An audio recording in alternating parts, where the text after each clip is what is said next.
So, I mean, so instead of exercise, maybe it's a preview. Okay. All right. So roughly the things I want to speak is kind of bundles over P1.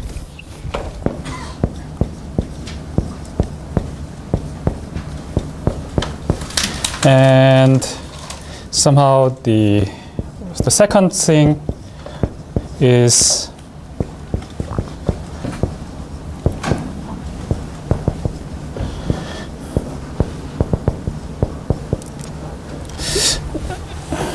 second cohomology and second homology of toric manifold by, somehow in a geometric way. And the third thing I want to speak about is like quantum cohomology, maybe Jacobian ring, and so on, right? So, there will be a lot of pictures, so hopefully you'll find it interesting. And maybe more, learn in much more detail from Professor Lerman. Okay. So, all right, so let's start from, so I'm sorry for English participants, but I'll freely speak in Korean sometimes. But I think when I speak in Korean, probably the things you already understand, maybe. It's just for the students, so. Okay, so I'll speak in Korean 10 minutes. Anyway, right. So we have a sphere, and as Professor Lerman told us, there's this height function which is a moment map, and so this is the polytope. So there is a manifold and polytope, and we want to think of this in terms of two open sets. So two open set,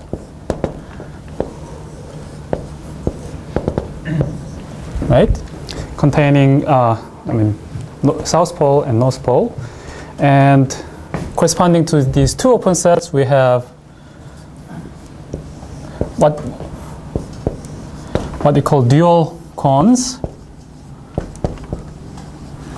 Okay, so this, if you haven't seen toric geometry, this is probably something new, and there is some dualization procedure. There is some dual procedure, which, in this case, the same thing. There is this cone, and you can put these cones in one real line, right? So so these dual cones, it's better to think of this as kind of functions. Some functions on these open sets, so open sets.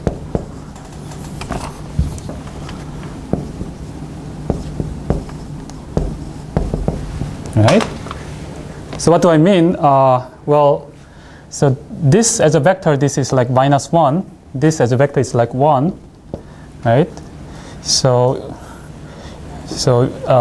the change of coordinate formula is something like, so let's say the coordinate on the open set corresponding to this guy or this one, I'll say u is chi of 1. Oops, sorry, -1. So this chi is some formal symbol, just formal variable you can think of, and so I'll introduce another variable corresponding to this open set, which is this one. And that's just chi of 1. And two variables, like functions on these sets, are related by just relation of chi's, right? So u is something like 1 over v. So is everyone with me? So we have open sets and some dual cones, which records the change of coordinate formula between two open sets. And so that's somehow there is some dual procedure. Okay, so maybe if we go to CP2, maybe it's more clear. So there's something I can't draw. There's CP2, and there's this moment map, and you imagine CP2 as somehow the inverse image of each point. You have a torus. Inverse image of each edges. You have a circle. And inverse image of this point, you have a unique fixed point. So there is fixed point. Okay. So let me just draw it here. So somehow, if you look at the inverse image of edge, you have kind of a sphere. So inverse image of edge is like a sphere, and so on, right? Okay. And what are the open sets? Open sets. There are open sets corresponding to kind of this one, or so I'll just look at this part, or look at this part, or look at this part, and somehow these two look different, but there is some linear transformation which you can make this one to this one. So they all represent C2. Like CP2, you have 3 copies of C2, right? And they each correspond to these. And what's the benefit of writing these down? So these are called dual cones. And some of these are supposed to contain the change of coordinate formulas. So for example, so let's call this U.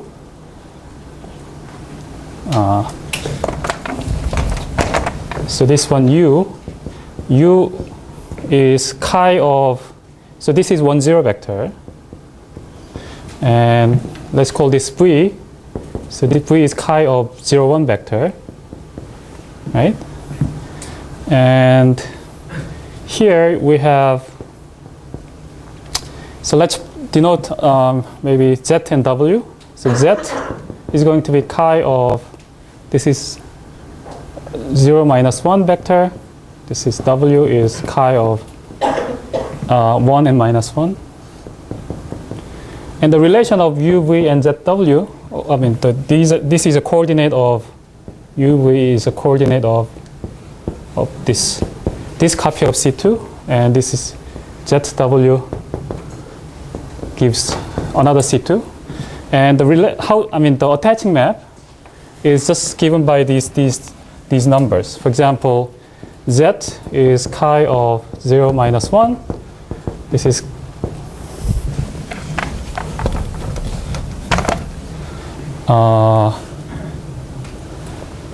is chi of minus of 0, 1. So 0, 1 is V, so it's like 1 over V. And W is chi of 1 -1, and this 1 is U, and -1 is V, so it's U over V. So if you look at these arrows somehow, so somehow these give us these kind of change of variable formulas. And so what's the dualization procedure? Dual procedure is like you draw half planes perpendicular to these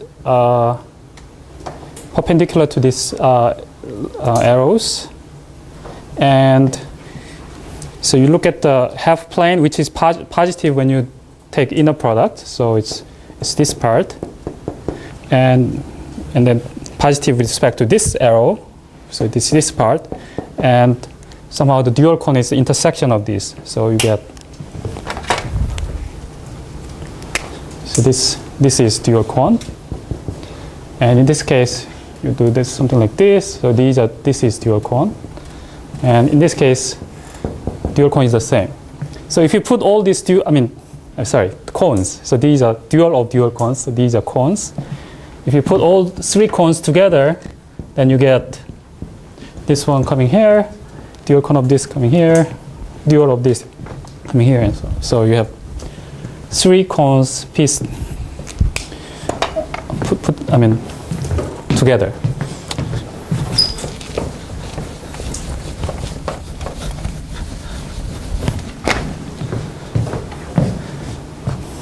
질문 있으신가요?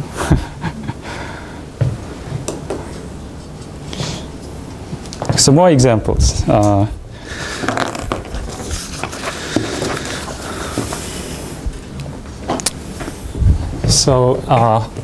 The bundle, I want to introduce this bundle OA on P1.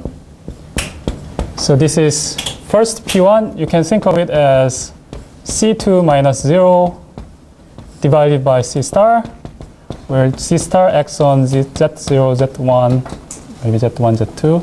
Oh, Z1 is fine. As TZ0, TZ1. Right? So this is P1. And what is OA? OA, this is line bundle. It looks very difficult, right? This O is curly O, and if it's first time to see it, maybe you already get scared. But this is just multiply one more C. This will be a fiber and C star, and you just need to know how this C star acts on this. So it's T times Z0, Z1, and the fiber coordinate, maybe let's say W. Then this is TZ0, TZ1, and now this A comes in. So it's T to the A is W. Okay, so that's the line bundle. And why OA? Well, I mean, this is A, and you can check that first Chang class of OA is something like A times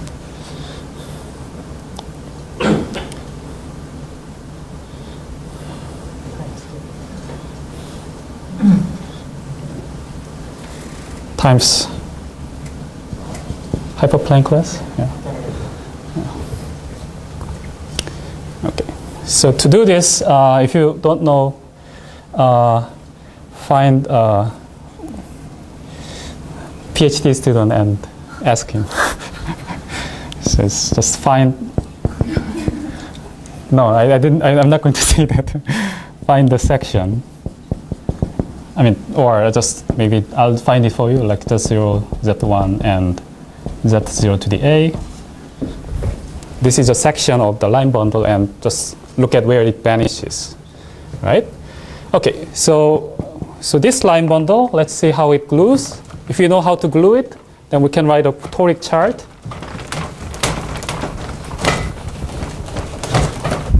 So it's very easy.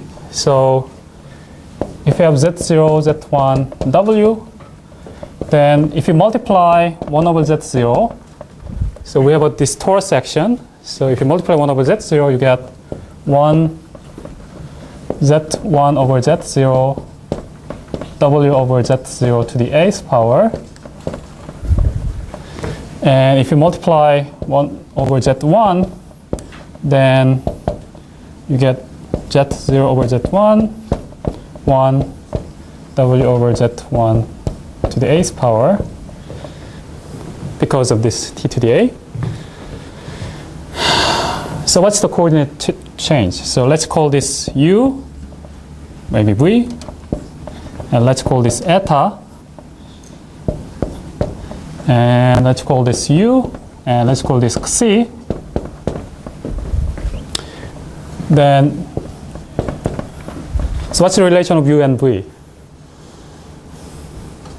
Z0 over Z1, Z1 over Z0, right? So that's 1 over V. How about Xi? How about eta? So maybe V is 1 over U, and eta is, this one is Z1 to the A z0 to the a of c. Wrong.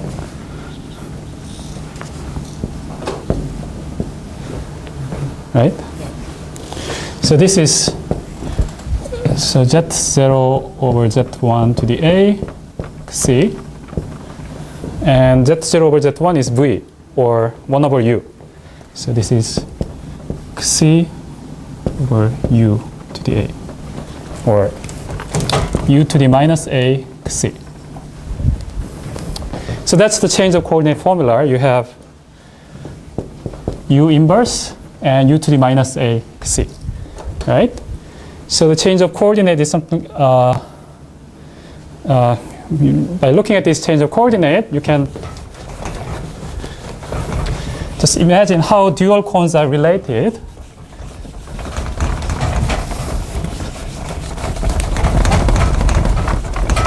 So the dual cones, so for example, you can choose the following dual cones. One, the standard one, right? So this is 1, 0 vector, and this is 0, 1 vector. And so this is supposed to be u is chi of 1, 0. V is chi of 0, 1. And C. And V is chi of, V is 1 over u, the coordinate formula. So this must be minus 1, 0, right? Is it clear? It's like there's some strange rule, right? So you have this minus 1. So this is V. And eta is u to the minus a c. So this is chi. This is minus a. So it's minus a c. So that's 1. So you get somewhere here minus a and 1. So something like this. Okay. So these are supposed to be two edges of your polytope. So the polytope you're considering is something like this, right? And somehow this is A. So when you see this figure, this is supposed to be OA, right? So you have this sphere, and this is supposed to be fiber, which gives you OA bundle over P1.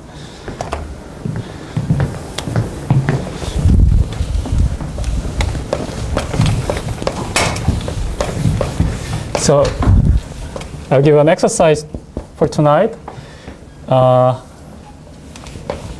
This one also works. So you get, if you have, you choose one cone to be C and 1, and the other one to be 1, 2, 3. D, this is 1, this is 1.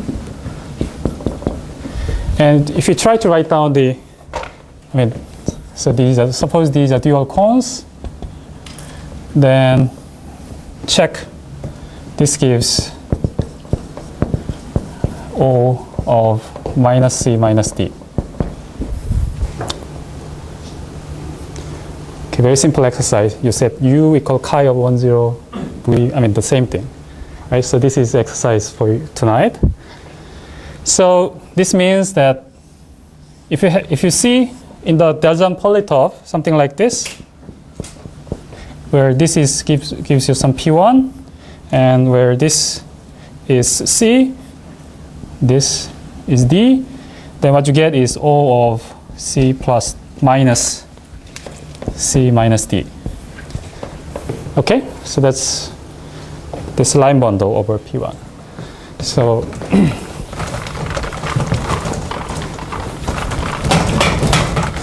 so you'll see how this is very, so this is very useful because, for example, think of P2. Let's go back to P2. And this is a sphere, CP1. And if you want to know what, like, the neighborhood of CP1, it's like you're looking at this part. And what is the, like, normal bundle of CP1? I mean, is it O of something? So this is 1, right? This is -1, so it'll be O1. So this is O1. So O1 over this CP1. And if you look at F2, sorry, F1, okay, let's do F2. What is F2?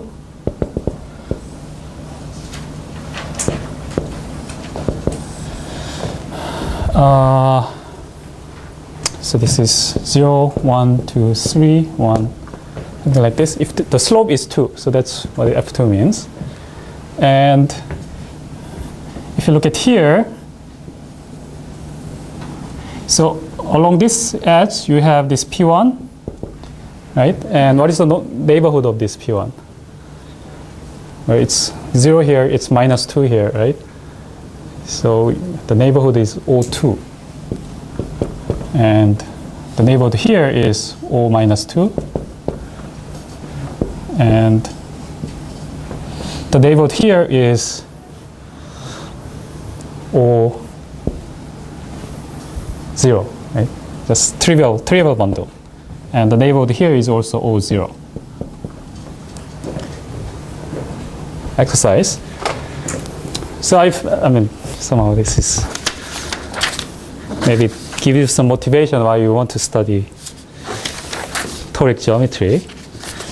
So let's move to second.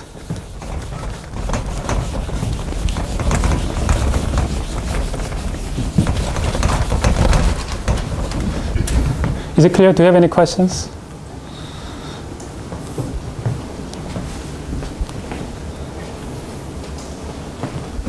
Was it too fast? Diagonal line. Diagonal line.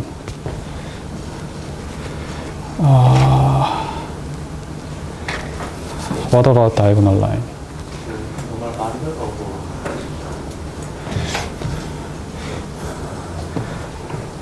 or I think some of the lattice doesn't look the same, so probably you need to do some SL to Z and maybe look like, you first have to make it look like this and then. I think you could use, they're all the same, right? So it's O1, O1, O1. how do you see that in the mirror? So yeah, I mean, rotate. use some SL to Z, I don't know. But the lattice is important, so somehow in this way probably you can't. This probably the lattice is not the same. I mean anyways. So it's very rough somehow. Okay.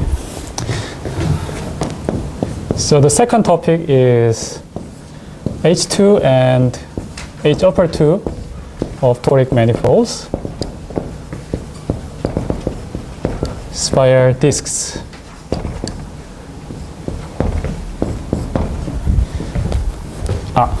And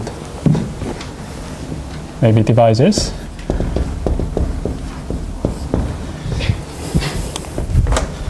So it would be nice, I mean, just look at the picture and if you can tell what is second homology group or second cohomology group, right? So that's what you want to do. So given, so suppose you have this kind of polytope.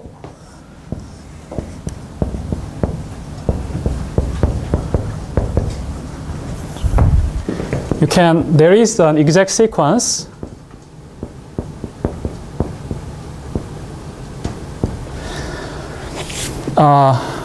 so with, let's say, n facets. So n facet is like number of the maximal dimension of faces, and n in n-dimensional polytope in Rn. Okay, so and we want this to be Delzant. Sorry, Delzant always. some of this works for orbifolds, but I mean it works for orbifolds too, but let's assume it doesn't. Then the exact sequence is Zm goes to Zn, where the first basis, which is 1, 0, 0, 0, goes to where? We need to find a vector in Zn. What's the most natural vector? You have n facets, right? The most natural vector is kind of the normal vector to a facet. So let's call it V1, V2, V3, V4. So I used to inward normals. Sorry? So these are integer valued vectors, minimal vector which have integer components. So E1, you just choose an ordering and give first vector to V1, send the second vector to V2, send third vector to V3, fourth vector to V4, and so on. So you have m facets, so you have m vectors to send. And so this is surjective because these vectors span a z basis. If here, the Delgent condition is that maybe some of these two span a basis. So it's surjective. And there is a kernel, let's call this K. Okay, so this is the kernel of this map. All right.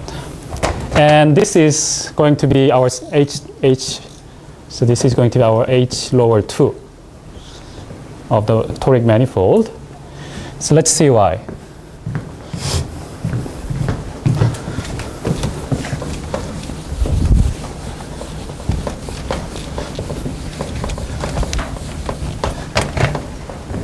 So for this, so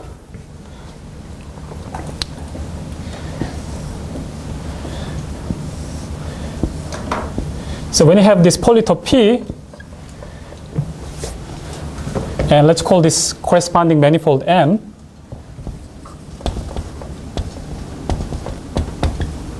then if you choose a point, just choose any point, let's say small p or u, then so there is this moment map or mu.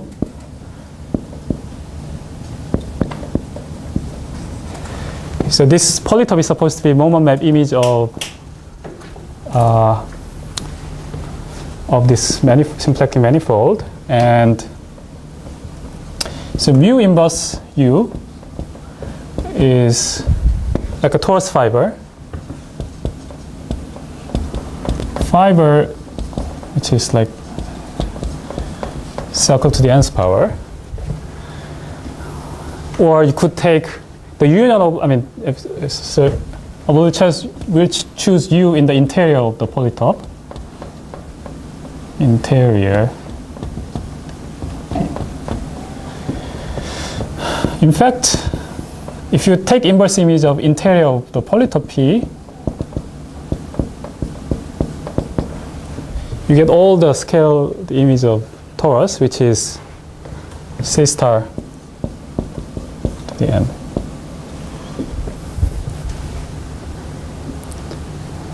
So, except these kind of degenerate tori's, if you add up all the tori's inside, so that's C star to the n. And here you have circle to the nth power. Is it okay?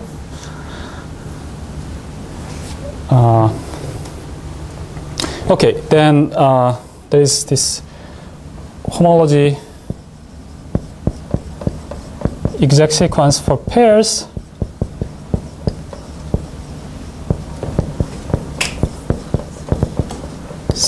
Say M, and we are going to call it L just for simplicity.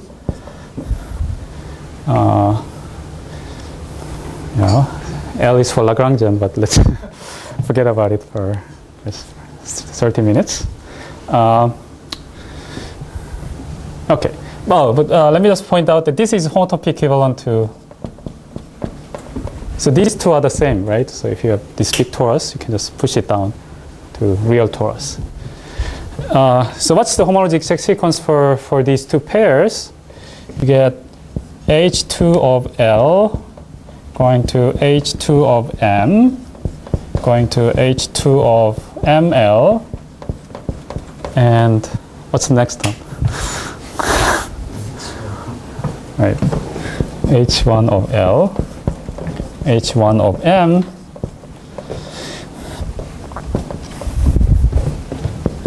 and this is always, this is 0 in our case. So this is 0.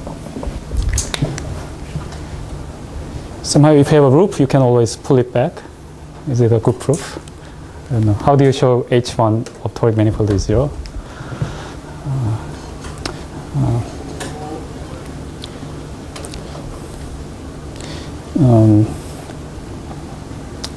Anyway, so I think this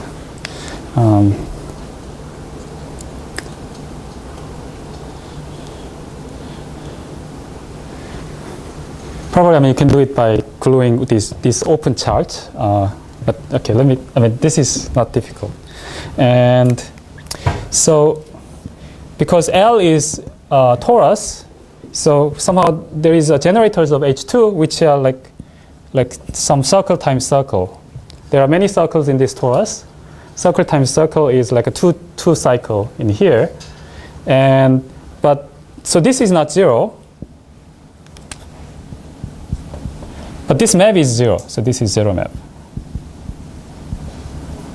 And the reason is, if you choose a very nice circle, if you choose a very nice circle here, basis, it's a very nice circle here, then this can be always contracted to point. So this is like boundary of D2 times S1.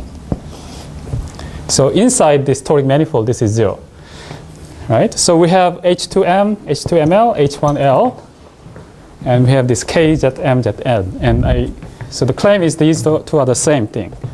So the easiest thing is homology of the torus, right? The fundamental group of the torus is Zn already, and if you abelianize it, it's still Zn.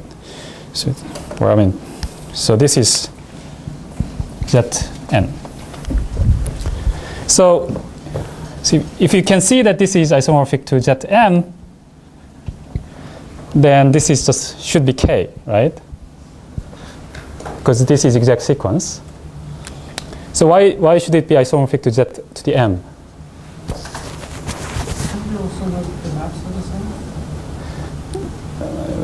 Yes, but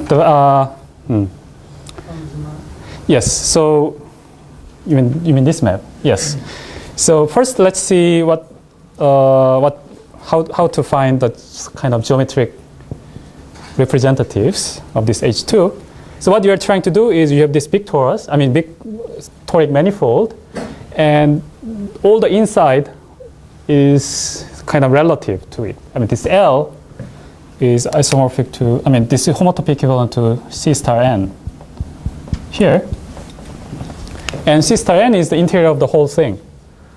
So we're just trying to find a relative homology of this, the whole inverse image relative to the interior. So what could be the generators, of this? So the generators are just maybe some small disks. Here. So H2ML is kind of disk with boundary, right? The boundary lies on the C star to the N. Is it clear? So this kind of relative homologies where boundary lies in this C star to the N. If you want to light on the specific torus fiber, then you can just make it longer. And they are the same thing. So, and because there are n facets, you can see that there are m generators. So this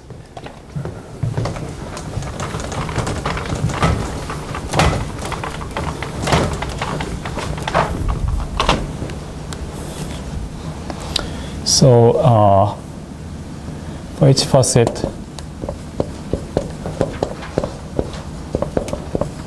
we get a generator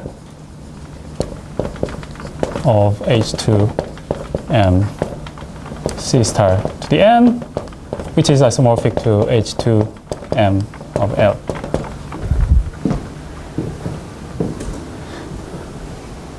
Okay, and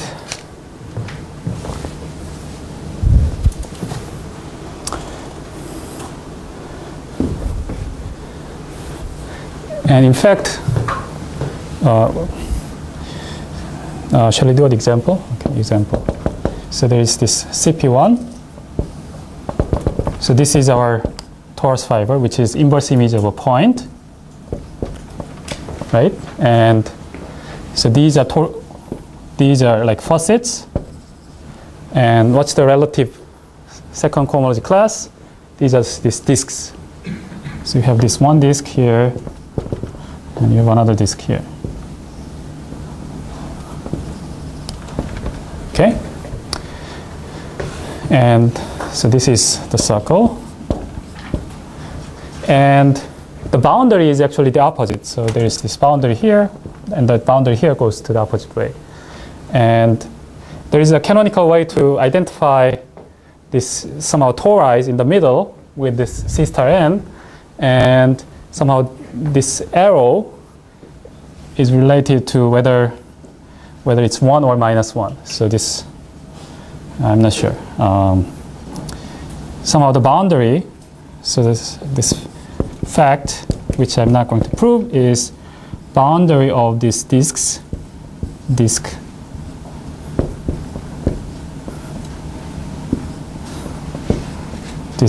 I, which means passing through the i's divisor, which means just this face facet is going to be just vi in some in standard.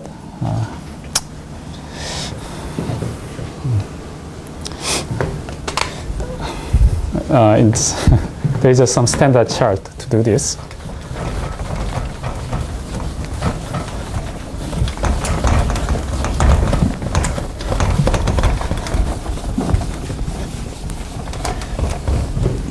So maybe I'll just do this for CP2, and maybe you can believe me. For CP2, as equivalence class, Z0, Z1, Z2, over C star action, yeah. This is relative homology. So cycles in M, relative. There may these chains which may have boundary, but the boundary lies in C star n. And C star n is nothing but, if you take these 2 points out, that's C star. So usually if you take out all the inverse images of divisors, then that's C star to the n. So the homology cycle is really something, these are relative homology cycles, something here. If you want, you can make this to have boundary on the Lagrange, this torus. And L, you can take it to be the things which have the same radius, right? And so disks are nothing but the following things. So it's like Z1, 1, Z1, 1, Z. So this, I mean a map from disk to CP2, where the coordinate here is Z. So if you see it, when Z is in the boundary, then the radius is 1, so that they all satisfy boundary condition. I mean, the boundaries have the same length, right? So they lie on, and the boundary of D2 goes to this Lagrangian. And you can see that when z equals 0, then it touches the divisor, have 0 at 0th phase, and it meets first phase and it meets second phase.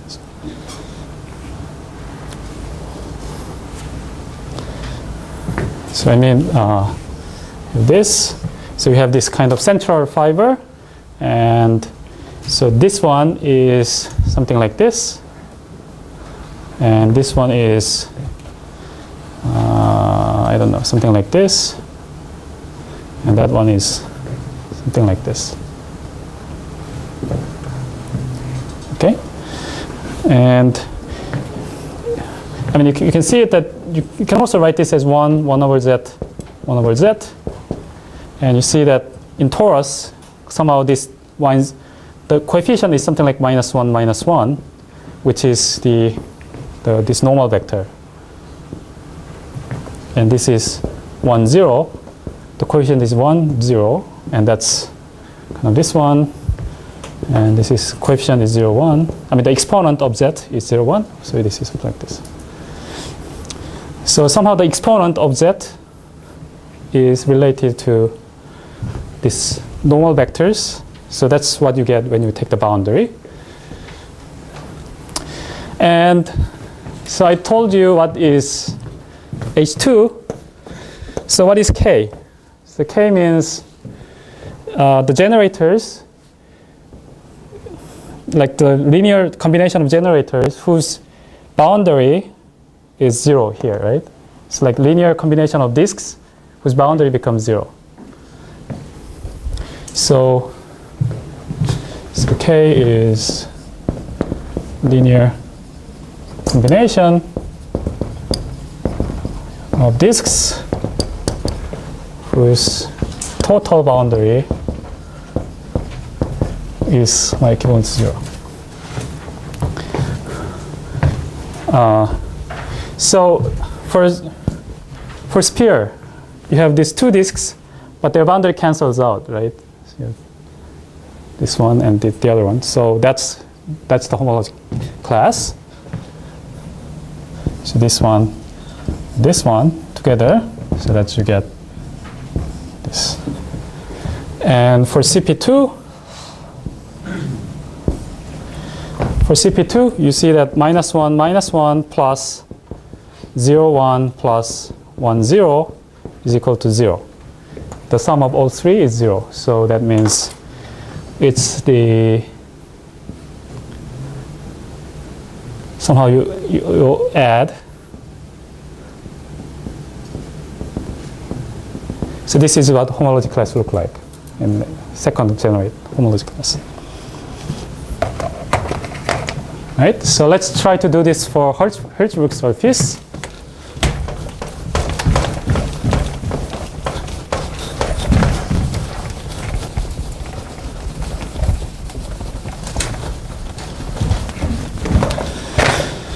So for F2, so I don't choose F1 because F2 is more interesting. There's, I mean you can do it. You can do F1 if you like.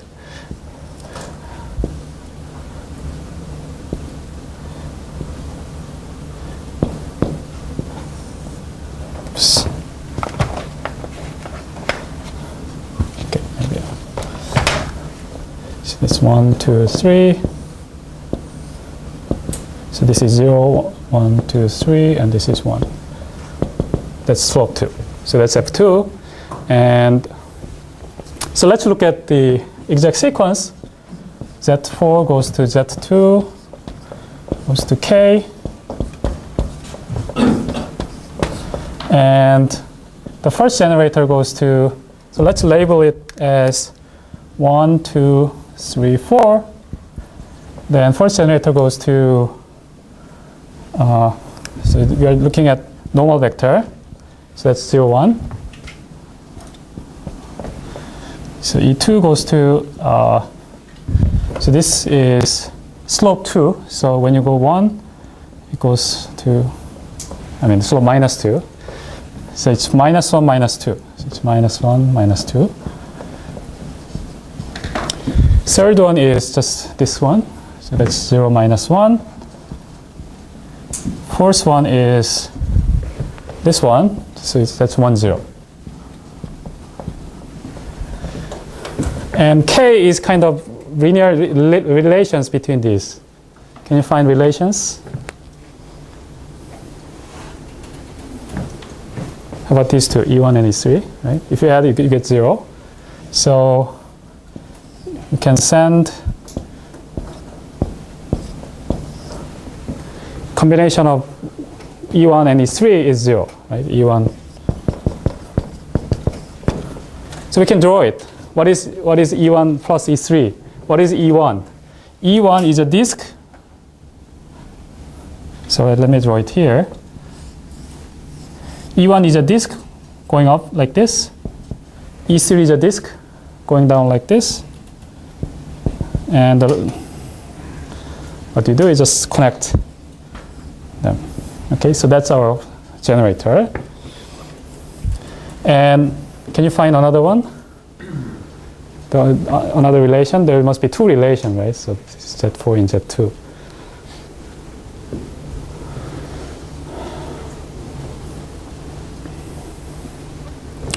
So what would be the vector? So to cancel this minus 2, maybe you need two of these. 2, 1, 0, 1. Okay. So this means twice of E1 plus E2 plus E4 equals 0. Now this is the fun part. Twice of E1, you draw two disks. E2,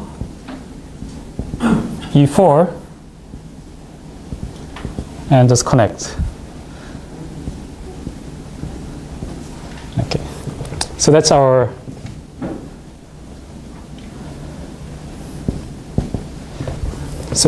homology sphere, H2, right? So we have two spheres in H2. Any questions? What's changing in three-dimensional case?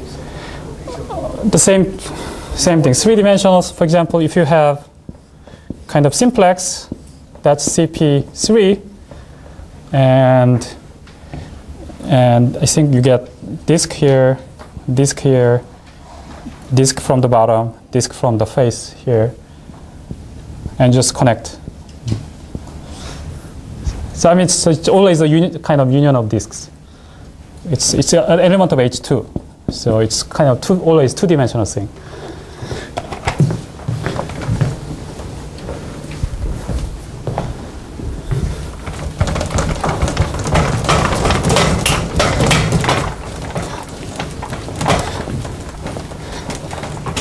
How about H upper 2?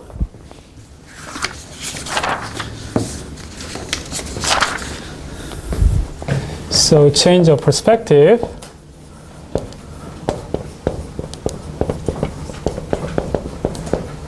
So it's H upper 2.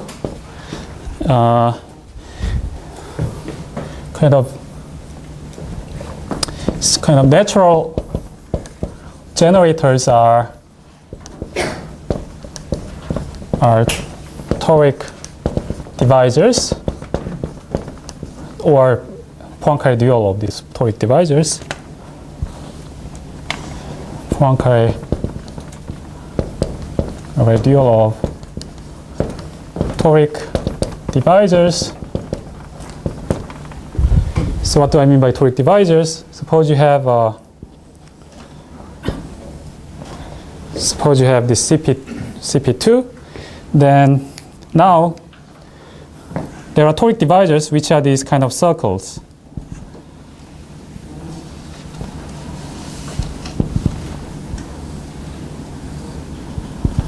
Okay, so these, let's call these divisors as D, maybe D0, I don't know, D1, D2. And this is always codimension 2. So this is codimension 2. If you have this CP3, this is CP3. Then what you have is this corresponding to this, which is CP2. Right? So that's toric divisor, which is like inverse image of this triangle. Okay, so inverse image. So that's codimension 2. So it naturally sits in by Poincare dual, it goes to H upper 2. Okay.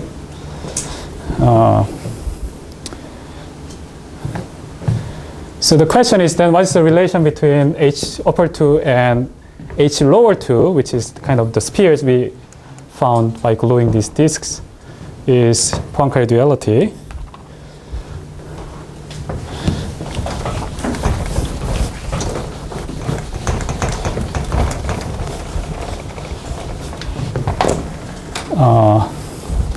So Poincare duality says H upper 2 times H lower 2, there is a pairing to that kind of non-degenerate pairing. It's only if it's 4 dimensional. Sorry? Only if it's 4 dimensional. H upper 2, H lower 2. Is it? So what should I call it? Canonical pairing, okay.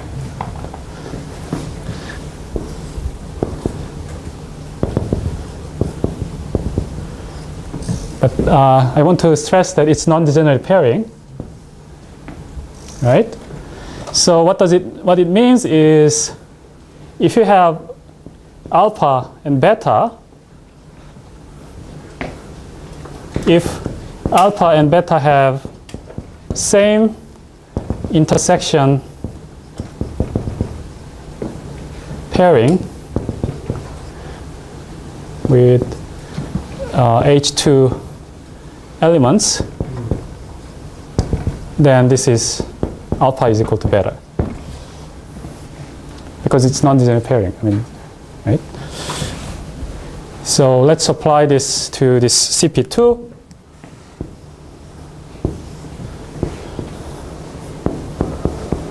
CP2, we saw that there is only one generator of H2. So H lower 2 is Z. So it's generated by this sphere. And how about this divisor? Let's call this alpha, beta, gamma. Oops. Still looks like alpha.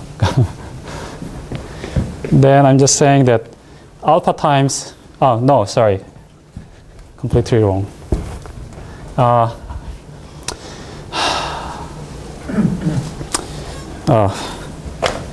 Yeah, let's call this A.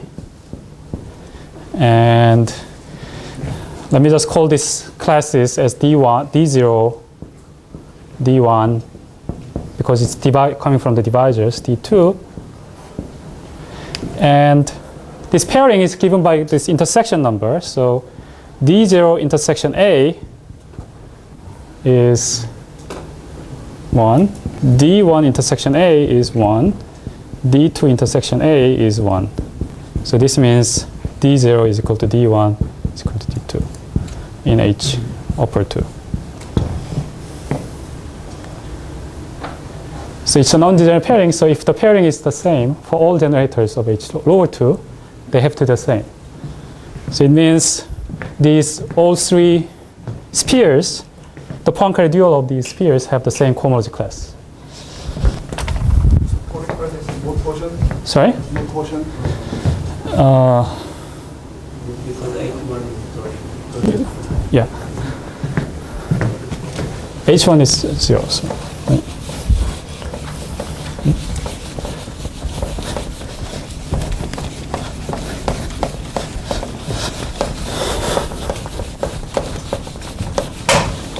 So let's try this Hertzberg surface. F2. So we had two generators corresponding to, we have this one sphere, let's call it A. We had the second homology class, which is is given by this one. So let's call it B, right? And we have 4 divisors. So D1, D2, D3, D4. So for example, I can say D1 intersection A is 1, and that's same as D3 intersection A. Okay, D1 and D3 intersected. Do I want this? No. Sorry. I want to compare this D2 and D4. So D2 intersection A, 0 is D4 intersection A, right? D4 doesn't intersect A. D2 doesn't intersect A. And D2 intersection B is, they intersect at a point, 1. D4 intersection B. So this means, well, D2 and D4 have the same intersection pairing, so D2 is equal to D4. Right? So they are cohomologous. Their Poincare duals are cohomologous. And exercise show D1 is equal to D2 plus D3 plus D4. Well, if you intersect A, D1 is 1. And if you take D2 plus D3 plus D4, that's also 1. Intersection with B, D1 intersects twice, and their combination also intersects twice. So there's a proof. And in general, you have, so somehow,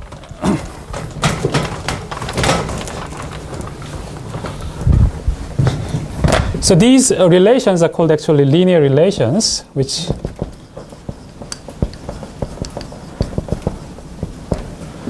I guess will be discussed in more detail tomorrow. So I just want to point out that in general, I mean, you can't really check. I mean, look at this kind of spheres and check it by hand. And there is, I mean, this exact sequence actually comes very useful.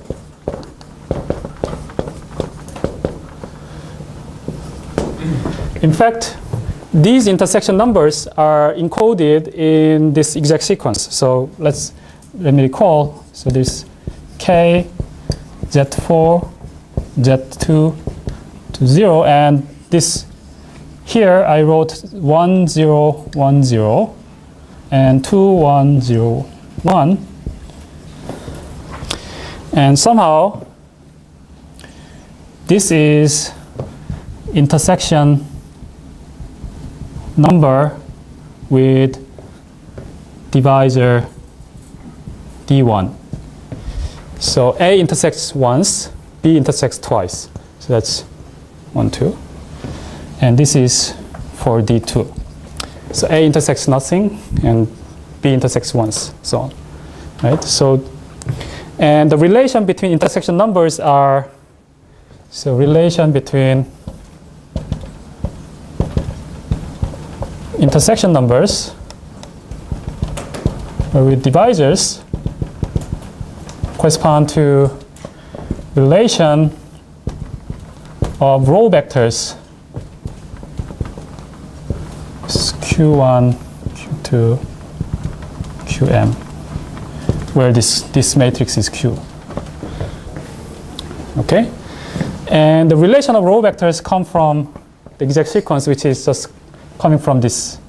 So this is a vector given by normal vectors. So this relation of being these row vectors actually come from these vectors. So because their composition is 0, we have V1, V2, V3 times Q1, Q2, Qm equals 0, which is, you get, so let me just do it very fast. V J I D J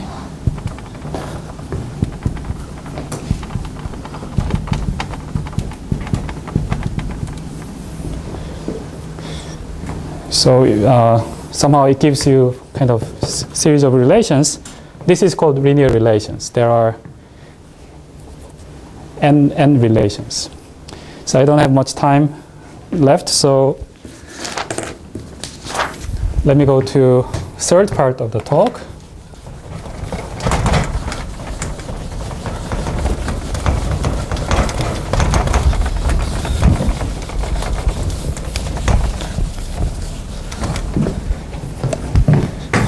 Okay, so now quantum cohomology.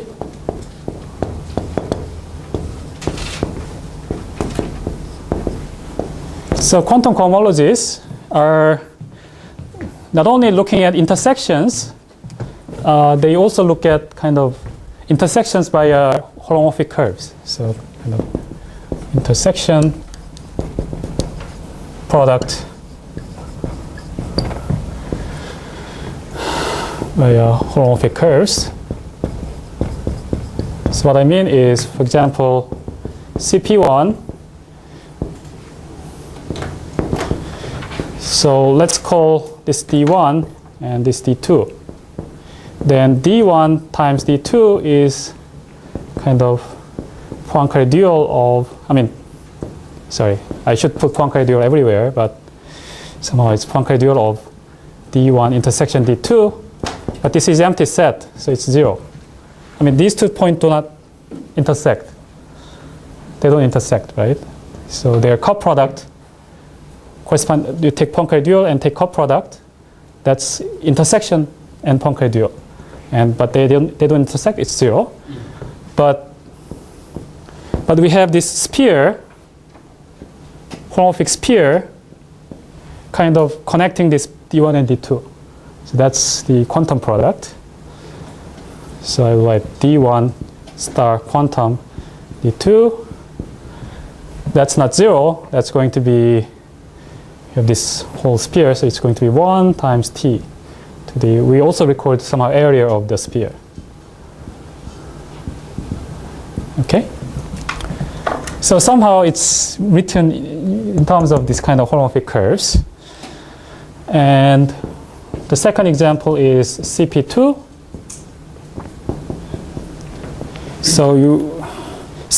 Well, we already know what the topological class of the curve should be. It's something like this. And indeed, if you denote this as D1 star D2 star D3, we're trying to find like holomorphic curve which intersects all divisors. Then you get only 1, right? So you get 1 times T to the area of the sphere. Of course, divisors, they don't intersect at a common point, right? But somehow their intersection is here, but this one does not intersect these 3. So their ordinary product is 0, but their quantum product is not 0, because there is a holomorphic sphere which kind of connects each 3 parts. And so the question is, now it gets more difficult. For example, for Hartree surface, what we want to know is, well, we know that the homology class of spheres look like this, but how many? So that's the question. And how many of them actually intersect or virtually intersect? So that's a very difficult question, right? Difficult. I don't think there is a direct proof yet, by counting, because somehow the almost complex structure is not good enough in that case. So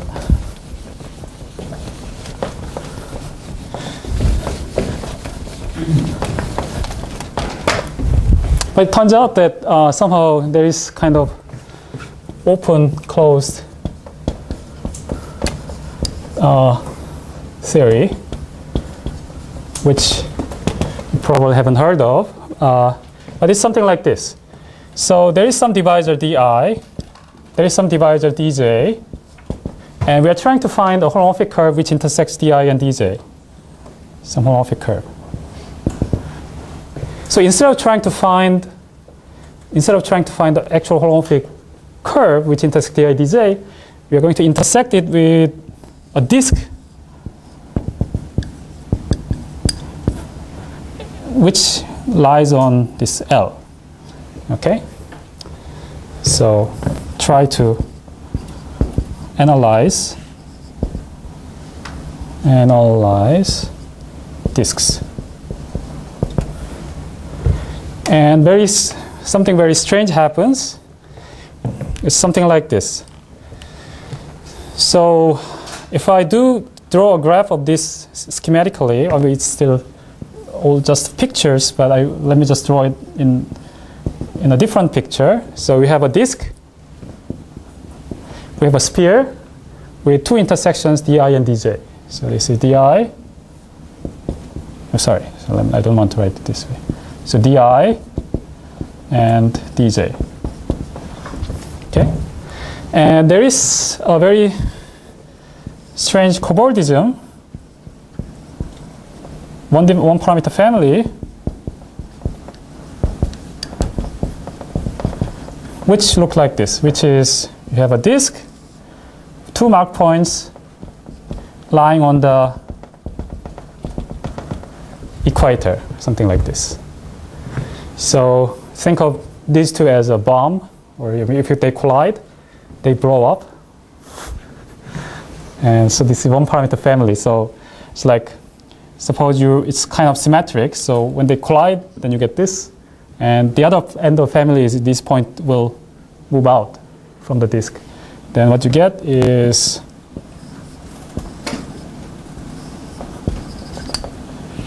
anyway, something like this.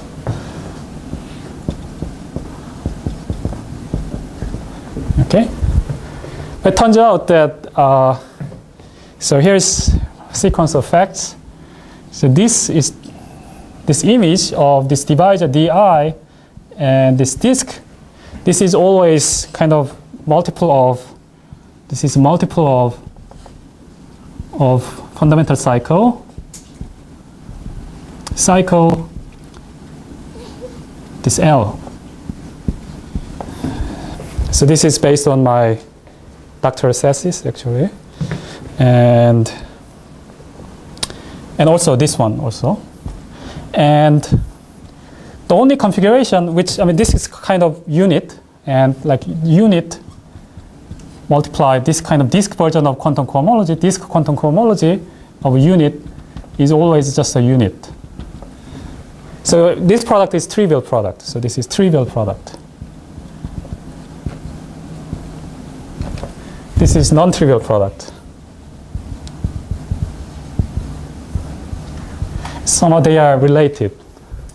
So non-trivial product goes to trivial product. So you can compute quantum cohomology by just looking at the kind of images of disks.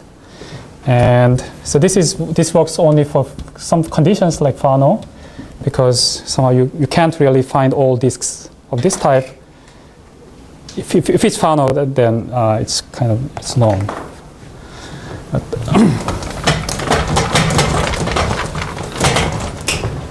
I have 8 minutes. No? A couple of minutes. A couple of hours.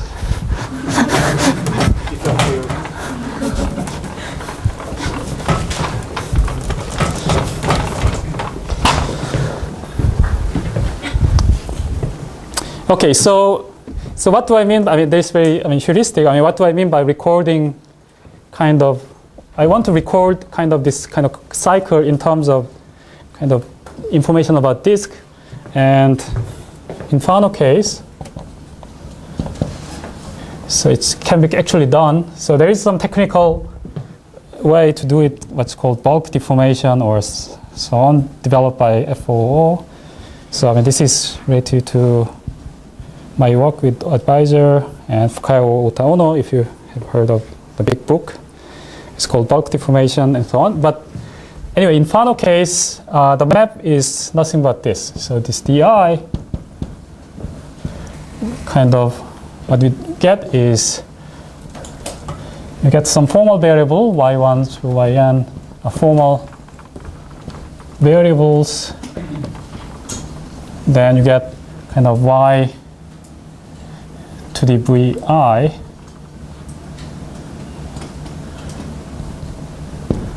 T to the Li, which doesn't really make any sense, right? So this is y1 to the vi1, y2 to the vi2, yn to the vin. So these normal vectors have n coordinates, and Li is some area term. So this is by counting this kind of disks, and what I wanted to point out was, so this defines, so I'm almost done. So this defines a map from, so this is quantum product goes to trivial multiplication, and the linear relation we had goes to, what was the linear relation? This was sum of v, j, I, d, j or something equals 0. Some combinations of these are 0. And this, if you send it, these are like some v, j, I, y, v, I, t, l, I. And if your vji is coming from the yi's component, so this is like d dyi of what was here, y to the vi, t to the li times yi. So you take derivative, then this vi comes out, vji comes out, and sorry. So maybe this should be ij. And I somehow mixed up all coefficients. But so what I mean is this linear relation comes to kind of derivative of something. So this is the famous relation between what Dr. Daeung will probably talk about tomorrow. This is quantum cohomology of toric manifold is isomorphic to Jacobian ring of some W. So this W is going to be the sum of all I of this. And Jacobian ring is nothing but it's this ring, y1 inverse, this yn inverse by the partial derivatives of W. Right? Oh, sorry. So the product goes to usual product. Linear relation comes to this Jacobian ideal. And if you want the usual cohomology, you can just set t equals 0. Then you get the toric manifold.